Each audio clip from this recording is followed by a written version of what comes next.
Crystal growth in the lab and crystal growth in production, those are two different things. Maybe seem similar, maybe from the same type of process, and it is the same process, but repeating things from the research lab in production is a big step. And it's not about repeating. It is about maybe even making a new type of manufacturing operations, because it's so much difference to do it repeatedly in production at high volume and in lab. So for us researchers, we think that we can do things in the lab and then scale it up for production, which is not the case, because we do few experiments in comparison, and then there will be so many things which modify when we go to larger area and repeatability. So having that in mind, a good way is to plan this from the beginning, that we show that we understand that there is a gap from the research lab to the production.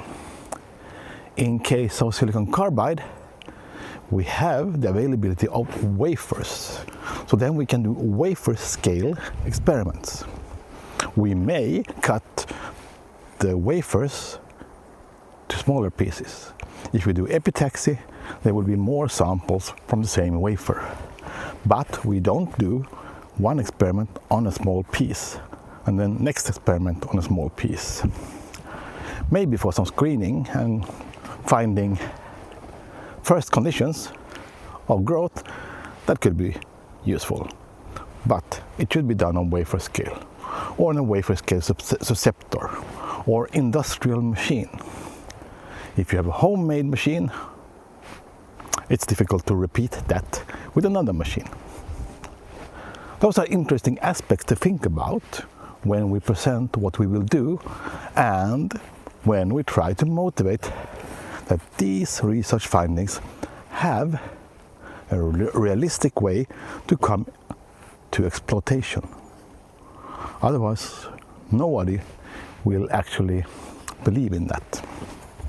So think about things in the exciting environment of the research lab, doing the exciting new things, science, and the reality of production.